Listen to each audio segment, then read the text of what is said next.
Todos pertenecemos a algo, familia, iglesia o sociedad. Pero quien dicta qué hacer o cómo hacerlo en medio de estos grupos es algo que trasciende: el Evangelio. A través de él podremos vivir extendiendo nuestra mano al necesitado, escuchando al cargado y abrazando al vulnerable. Y de eso hablamos aquí, en conversaciones cotidianas que apuntan a la esperanza eterna. Bienvenidos a otra edición de Religión Pura, el podcast de Alianza Cristiana para los Huérfanos. Hola, bienvenidos a otro episodio de Religión Pura. Hoy estoy aquí muy bien acompañada de mi amiga Claudia Luján. De verdad, Claudia, que es una bendición platicar contigo, ya sea para una consulta corta o para un dilema o un caso que se nos atraviesa. Siempre estás dispuesta y ha sido una bendición aprender de ti y conocer mucho más a fondo nuestra realidad, porque al final está entrelazada entre nosotros, aunque a veces no lo veamos a simple vista. Y hoy vamos a hablar de un tema que yo sé que es muy cercano a tu corazón y es tan transversal. Es un tema que es como una infección que se expande, ¿verdad?, por un organismo y afecta a todo. Y esto es comprender la complejidad de la pobreza. David McCormick estaba diciendo el otro día que a veces comprendemos, y de hecho dentro de las categorías o rubros que se consideran para institucionalizar a un niño, se dejó de considerar la pobreza como razón principal para institucionalizar. Pero, ¿cómo comprendemos esa pobreza? Porque a veces pensamos que pobreza solamente es limitaciones financieras, pero es tanta capa, ¿verdad? La pobreza trae otro montón de problemas que quizás queremos, nuestra esperanza, nuestra oración es que hoy, cuando oigamos este episodio, podamos comprender un poco mejor el dilema del pobre, que de hecho es uno de los temas más repetitivos en la palabra de Dios, ¿verdad? La compasión hacia el pobre, pero ¿cómo podemos ser compasivos si no comprendemos el dilema realmente del pobre? Y de hecho creo que es un proverbio el que dice que el rico ni siquiera tiene conciencia de los dilemas del pobre, no tiene, ¿verdad? Entonces, como pueblo de Dios estamos llamados a extender compasión, pero una compasión informada, una compasión más robusta que la buena intención y la lástima, ¿verdad? Y a comprender cómo todos estamos hechos básicamente de lo mismo, con las mismas necesidades básicas, y cómo cuando hay un cuadro de pobreza, y muchas veces es generación tras generación tras generación, y cómo esto afecta. Y para empezar, antes de dar el tiempo a Claudia, quisiera ilustrar esto un poquito para comenzar con una historia. Con una historia, pues lastimosamente no aislada, ¿verdad?, de una persona que nos ayuda mucho a nosotros, ¿verdad?, a mantener nuestra casa. Y ella tiene una nietecita que empezó a mostrar algunos señales en su desarrollo, como que estaba faltando lenguaje, como que de repente no hacía caso, y ella me contaba, ¿verdad? Y yo le dije, mire, considere que de repente no es que la niña tenga algún problema cognitivo o que sea desobediente o rebelde, muy posiblemente está faltándole audición, ¿verdad? En efecto, pudimos ayudar para que tuviera un diagnóstico y resultó confirmado, ¿verdad?, de que la nena tiene sordera profunda. Conseguimos que tuviera asistencia y recibe consultas gratuitas cada cierto tiempo, pero, y esto es buena noticia, gracias a Dios por eso, pero ustedes saben lo que implica para una familia de escasos recursos moverse de un pueblo de Guatemala a la ciudad, con 2 niños pequeños, una mamá sola, cuyo esposo está en Estados Unidos, en el caso clásico, ¿verdad?, de que se fue mojado, le debe la vida al coyote, está trabajando de sol a sol en condiciones casi infrahumanas para pagar esa deuda, le manda lo poco que le queda a ella. Ella alquila un carro con alguien de la aldea que tiene carro para poder, y ni modo, le tiene que pagar la gasolina y su tiempo. Y cuando ella entra a la consulta, a veces no puede entrar con los 2 niños, tiene que dejar al niño pequeño con el conductor del auto. Eso implica otro montón de riesgos. En fin, le lleva todo un día y muchas horas de camino para atender a la niña cada cierto tiempo.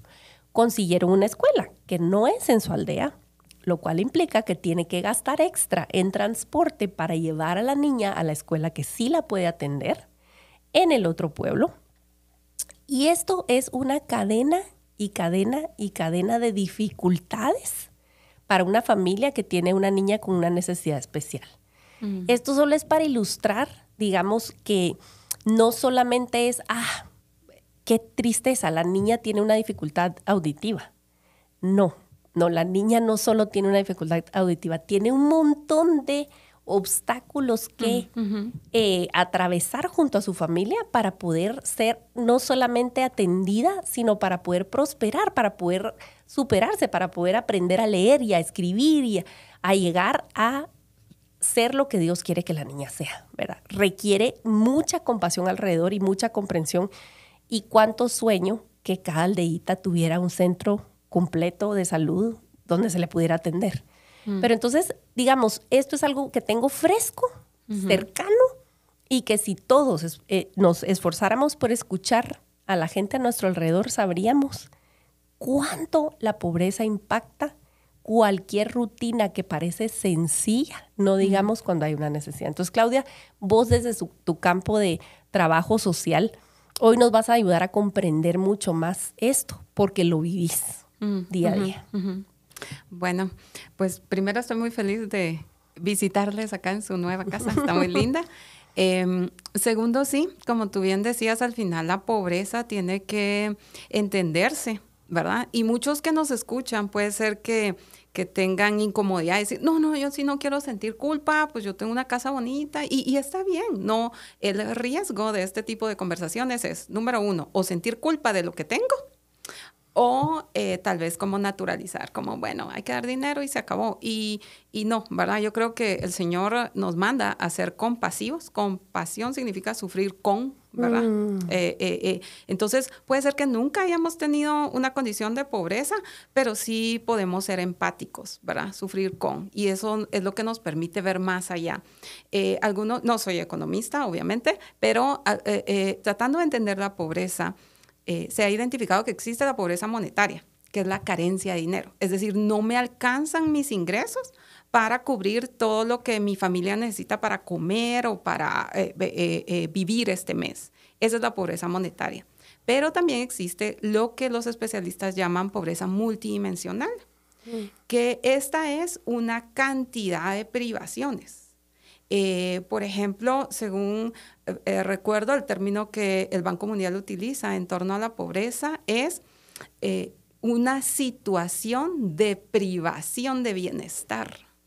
Entonces, si entendemos eso, podemos ver de que la pobreza es más que no tener dinero, porque resulta que una persona en condición de pobreza puede ser que no tiene nacionalidad, es decir, no está inscrito en el Registro Nacional de Personas, pero yo tengo recurso y yo tengo doble nacionalidad. Por ejemplo, esta persona en condición de pobreza no habla el idioma que más se habla en el país, sino únicamente su lengua materna, pero yo hablo 3 idiomas, ¿verdad?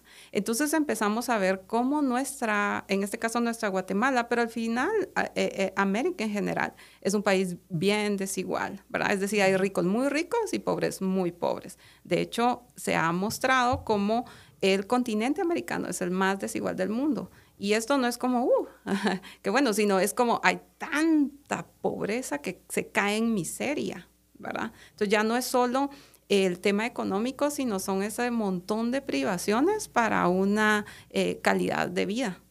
Y entonces tenemos menos capacidad cognitiva para enfocarnos en otras cuestiones que son bien importantes, como conectar con los hijos, como mi sentido de realización, entre otros elementos, incluso mi condición espiritual. ¿Por qué? Porque toda mi fuerza, todo mi tiempo, todo mi enfoque está en llegar a fin de mes. Entonces no es solo no tener dinero, sino es cómo se afecta la calidad de vida. Hay un libro que me encantó en relación a la pobreza porque no me explica la pobreza, me narra la experiencia. No lo recomiendo si no les gusta mucho la bibliografía que va directo a la vena, ¿verdad? Es de George Orwell y es Sin blancas en París ni Londres. Él cuenta su vivencia en pobreza, cuenta cómo no llegaba a fin de mes y entonces tenía que ir a vender incluso su ropa para poder comprar comida, etc. Y cito textual de ese libro, dice, descubres que cuando te mantienes una semana a base de pan y margarina, dejas de ser una persona y te conviertes en un estómago con varios órganos de accesorio. Y de verdad que cuando lo leo yo siento así como un nudo en la garganta, porque de verdad lo único que importa en ciertos niveles es comer. Y hay otros estudios que han hecho especialistas y en materia de pobreza y coinciden en que no podemos imaginar la pobreza, no podemos fingir pobreza, solo podemos de verdad conocerla. Y durante mis casi 14 años de ejercicio profesional únicamente he trabajado con personas en condición de pobreza o pobreza extrema. Y de verdad veo que la pobreza no solo afecta al adulto, sino también la pobreza afecta a los niños, ¿verdad? Como lo que tú decías, ¿verdad? Que la pobreza al final no es razón para que un niño entre a protección, salvo que haya otra condición, ¿verdad? Y la pobreza coexiste con otro montón de carencias y con otro montón de vulneraciones. Entonces se vuelve como un monstruo de un montón de cabezas y tenemos que estar alertas a eso porque puede ser que podamos apoyar en cierta área y podamos mitigar efectos que hagan nacer otras áreas de vulnerabilidad, ¿verdad?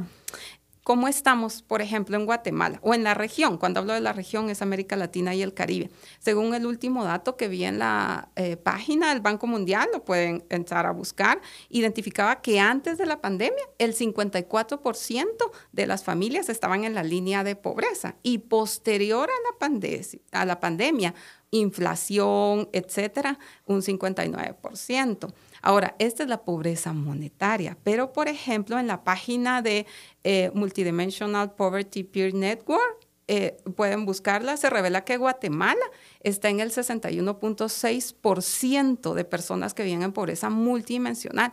Esto significa que 6 personas de cada 10 tienen por lo menos el 30% de sus satisfactores afectados. Digamos, no pueden alcanzar.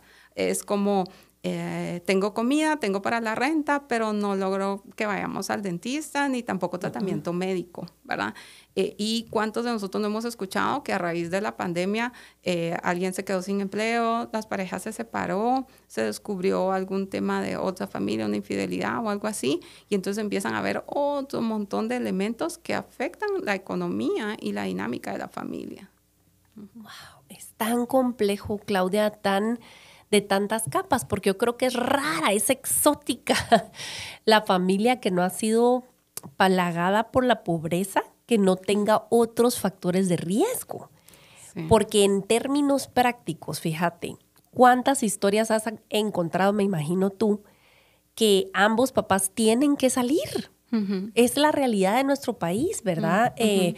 El otro día hicimos un live acerca de crianza y el tema de corrección con vara y esto que para la iglesia cristiana es muy controversial porque yo me atrevo a decir que el 90 y pico % de pastores lo enseñan desde el púlpito que eso es como lo correcto, ¿verdad? Sí. Y sin decir demasiado y sin ahondar demasiado ni dar herramientas alternativas o conocimiento del desarrollo de los niños, etcétera, etcétera, ¿verdad? Eso es otro tema por completo.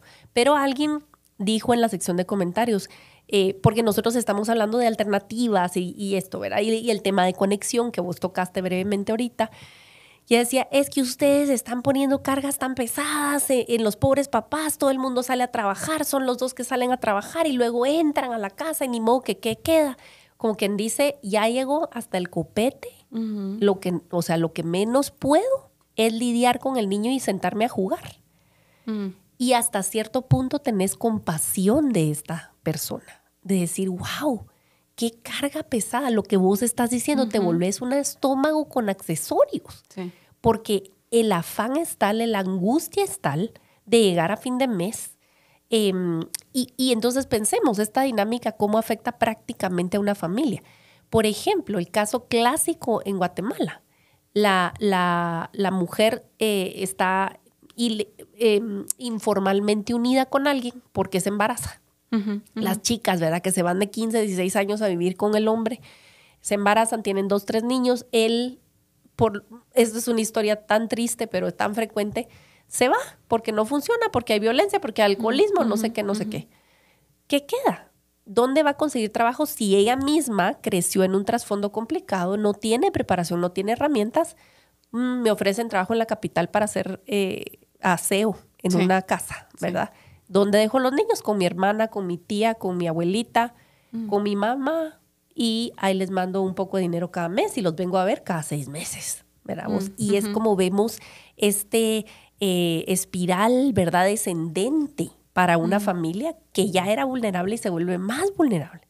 Sí. Entonces, como es tanto, y cuando pensás en un panorama tan grande así, es abrumador. Si solo lo vemos como los hechos, decís, ¡ay, qué horrible! Y de verdad yo no quiero saber de esto. Pero creo que podemos empezar a enfocarnos en la esperanza. Y veo, Dios mío, ¿cómo nos llamaste a nosotros a ser agentes de esperanza? Y cómo podemos y debemos incidir en la familia vulnerable, ¿verdad? En la persona vulnerable. Entonces, Claudia, con esta realidad, o sea, 61% de la población vive abajo de la línea de pobreza. O sea, ¿qué nos toca? ¿Cómo nos podemos mover? ¿Cómo podemos abrazar esta realidad sin ser fatalistas y tampoco ser triunfalistas? De decir, bueno, ya, todo el mundo que se esfuercen, vamos a trabajar duro y progresen y salgan adelante. Porque ojalá fuera tan simple. Bueno, primero, no hagamos lo que se hizo hace 500 años, ¿verdad? Hace muchos años atrás, no sé si nos familiarizamos con algunas películas donde sacaban a los niños en condición de extrema pobreza y tenían orfandad, se les llamaba a los hijos ilegítimos, ¿verdad? Aquellos que eran fuera del matrimonio, y eran estos chiquitos que andaban robando en los mercados, y vemos muchas películas de eso, ¿cierto? Pero de verdad había una ley que dictaba, que creo que se llama la ley de la pobreza, la ley del pobre, que se asocia con la reina Isabela, si no estoy mal, pero es cerca de los años 1890. Y lo que menciona es que los niños que estuvieran en condición de pobreza, callejización, eran responsabilidad de la parroquia local. Entonces, la parroquia local debía de acogerlos y atenerlos, ¿verdad? También se acostumbraba mucho que los niños fueran, cuando estaban, por ejemplo, sin papás, en orfandad, etcétera, que una familia los podía acoger en calidad de servidumbre. De lo que se diferenciaban de los esclavos era que a los 18 años ellos sí podían elegir si seguían o no. Era la única diferencia. Entonces, no podemos hacer lo que se hizo el siglo pasado, antepasado, ¿verdad? El ayudar con ánimo de caridad, de que yo me sienta mejor o de aquí está esto, ¿verdad? Sino que apoyar sin esperar que me agradezcan, que se sientan afortunados de que los vi, ¿verdad? Y también, bueno, yo tengo una forma, le voy a poner entre comillas, aburrida de ayudar, y es que yo siento que hay que tener un plan, que hay que tener medición, que hay que rediseñar basado en evidencia, ¿verdad? Pero si usted es más práctico, por favor, dé lo que le gustaría recibir, ¿verdad? Y sobre todo, poniéndose en los zapatos del otro. Hay un efecto que se da cuando tenemos privaciones. Voy a hablar de privación en general, ¿verdad? Por ejemplo, se da el efecto de visión de túnel. Supongamos que ahorita nosotras estamos a dieta, lo cual no es cierto, ¿verdad? Pero entonces digamos que yo estoy a dieta y yo estoy tomando café y mi visión de túnel me dice, esto solo tiene 5 calorías, ¿verdad? Yo quisiera tanto mi súper gran café con mucha crema batida y entonces yo estoy pensando todo el tiempo eso y no estoy pensando en nada más porque mi visión de túnel hace que me enfoque en esa carencia que tengo, ¿verdad? No sé si te ha pasado, por ejemplo, tú vas en el tráfico, ni te gusta la super hamburguesa de la cadena de restaurantes, pero tenés tanta hambre que se ve tan deliciosa que seguro la vas a tener que comprar, ¿verdad? ¿Por qué? Porque tu visión de túnel hace que ya no puedas ver la música, la carretera, cuánto te falta, sino solo esa carencia. Y es lo que le pasa a las familias en condición de pobreza. Tienen una visión de túnel y entonces, como dicen algunos especialistas, su capacidad cognitiva ya no da, ¿verdad? George Orwell, volviendo al autor que me encantó, él decía, no sé si es muy fuerte si no lo edito, pero dice, la pobreza embrutece, ¿verdad? No porque sea pobre, yo me vuelvo tonta, sino significa que ya no da mi capacidad para ver nada más. Yo solo necesito darles de comer a mis hijos, necesito pagar el cuarto. Como me dijo una señora muy cercana, viajó desde el interior, su pareja le puso un arma y ha sufrido violencia por muchos años. Tenía, si no estoy mal, 4 hijos, 2 con discapacidad. Y estuvo un tiempo apoyándome en la casa por varias cuestiones, pero vino la pandemia. Entonces ya no podía llegar, ya no había transporte en Guatemala y había muchas restricciones. Y al final yo le digo a la señora, mire, ¿qué va a hacer? Y me dice, mire, me voy a regresar. Pero la amenazó con matarla, le digo yo. Y me dice, sí, pero aquí seguro me muero. Si yo me voy, tal vez me mata. Pero si me quedo, seguro me muero. Y yo pese a mis años de experiencia y demás, yo le digo, ¿cómo le puedo ayudar, verdad? Y me dice, no, señor, ya no se puede porque me han venido a ayudar, pero me junté con 3 libras de fideos y no tengo ni salsa y no tengo ni dinero para el gas, ni tampoco tengo para leña, ni tampoco puedo pagar el cuarto. Entonces ya lo llamé a él y él me viene a traer y bueno, y así fue como regresó. Entonces, ¿qué es lo que pasa? Hay tanta pobreza y a veces queremos ayudar, pero no nos ponemos en los zapatos del otro. Entonces, si queremos pensar en ideas prácticas para apoyar, número 1, necesitamos no repetir la historia del siglo pasado, donde era por pura filantropía, caridad, etcétera, ¿verdad? Número 2, ponernos con total empatía, con compasión, sufrir con, ¿verdad? Y en función de eso, poder apoyar. También el brindar servicios sociales. Terapia, servicio médico, pagarle a alguien un chequeo dental, ¿verdad? Por ejemplo, una asistencia a un dermatólogo o lo que se requiera, pero eso son como tratar de mitigar todas esas privaciones que tiene la familia. Usualmente no lo podría pagar, entonces yo puedo cubrir este servicio, ¿verdad? Y por supuesto que si nos ponemos a pensar en la situación como nacional de tu país, te vas a hacer a un lado, porque es abrumador, porque no se puede, ni siquiera un gobierno completo en 4 años va a solventar absolutamente nada. El asunto aquí es que tú te quedes pensando a quién puedo escuchar el día de hoy, a quién puedo ponerle atención y cómo puedo orar específicamente para alivianar una carga de esa persona que tengo frente a mí. Porque no fuimos llamados a solucionar el problema de la pobreza. De hecho, Jesús dijo, entre ustedes siempre van a haber pobres, ¿verdad? Y no lo dijo en un tono como, bueno, entonces desentiéndanse y lávense las manos. Para nada, porque la misma palabra de Dios dice, un préstamo al pobre es un préstamo al Señor, él mismo pagará la deuda. Y también vemos a un Dios defensor de débiles y de viudas y de huérfanos, de los más vulnerables, de los más afectados, ¿verdad? Porque bíblicamente, obviamente, la viuda y el huérfano eran los que se quedaban monetariamente pobres, pero aparte todo, socialmente pobres, todo lo que venía por esa carencia principal, ¿verdad? De la figura paterna en la casa. Entonces, al final de cuentas, ¿es un escenario complicado? Lo es. Pero me encanta la definición que decís de compasión, sufrir con. Estoy dispuesto realmente a sufrir con la persona, procurar entrar en su mundo en una medida que me capacita para sentir un poco del dolor y dolerte realmente y decir, me importa lo suficiente como para que yo me desprenda de un poco de lo mío para poder aliviar la carga de este. Porque recordemos ustedes, creo que la gente que escucha el podcast tenemos la bendición de por lo menos tener un dispositivo. Si nos estás escuchando, tienes un dispositivo en tu haber. Ya estás por sobre un montón de gente, ¿verdad? Tenemos esa fortuna. Yo pensaría que al final de cuentas el Señor no nos demanda algo que no esté ya proveyendo. Y nadie es incapaz de dar. Si ustedes han escuchado el podcast, hay un episodio que grabamos con Ana y Uriel Esquer, donde hablan de la generosidad y de cómo ellos aprendieron a vivir abajo de sus ingresos, Es una disciplina que usen de vivir abajo de sus ingresos y que cuando el Señor los ha ido bendiciendo no es para adquirir lujos y disfrutan de lo que Dios les da. Ellos han aprendido a disfrutar de las bendiciones del Señor sin culpa, pero han entendido que lo que Dios da es para generosidad porque hay un gozo mayor en eso. Entonces, hay un mensaje muy profundo para el pueblo de Dios, porque no puede ser que vivamos en un mundo donde se nos dice que somos sal y luz y llevar una vida cómoda y despreocupada teniendo gente amada de Dios entre nosotros. Ni siquiera es como, Claudia, ¿vos crees que es necesario irse a meter a un asentamiento o a un barrio rojo para encontrar desdicha?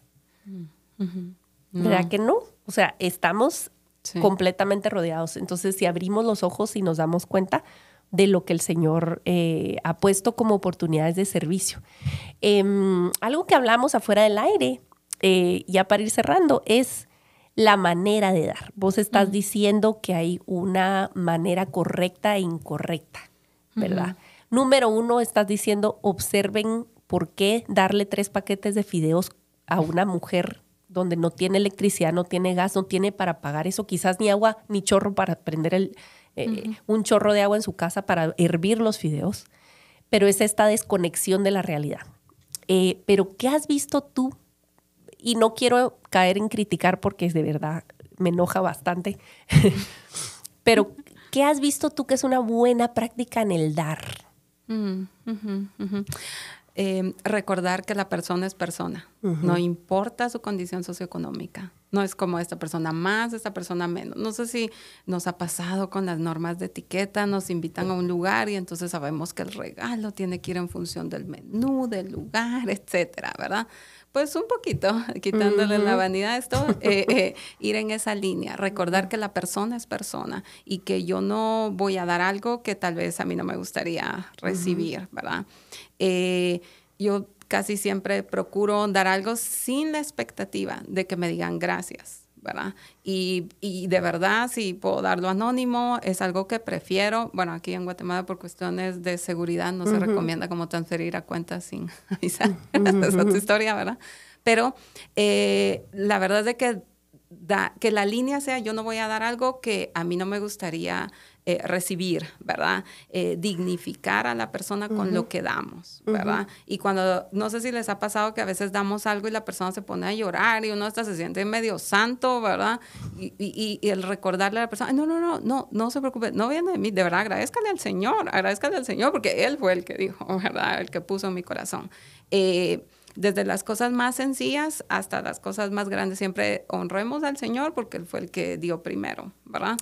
Y algo también que a mí me encanta es de que no esperemos hasta diciembre, ¿verdad? Y que todos nos juntemos en diciembre en el mismo lugar, sino desde ahorita podemos empezar a dar a alguien que encontremos con necesidad, o si no, usted puede empezar a orar o puede abocarse en redes a instancias como acá en Religión Pura, ¿verdad? Y que le refieran a un lugar donde usted pueda donar, pero que tenga esa práctica. Y si tiene niños, recuerde que hay ojitos viendo y involúcrelos desde ahora, porque a veces decimos, este niño cómo es mal agradecido, en mi tiempo no había comida, pero ¿será que le hemos enseñado a ser agradecido? Y que hay otra realidad y no únicamente esta burbuja donde, pues gracias a Dios ha crecido, pero tiene que conocer otros ambientes. Entonces, involucrarnos como familia para servir, para darle a otros, sí es muy importante, ¿verdad? Y si no tenemos suficiente, no sé, dinero o como un extra de despensa o algo así, ¿qué tal de algo rico que hice, de una lasaña, de un pastel,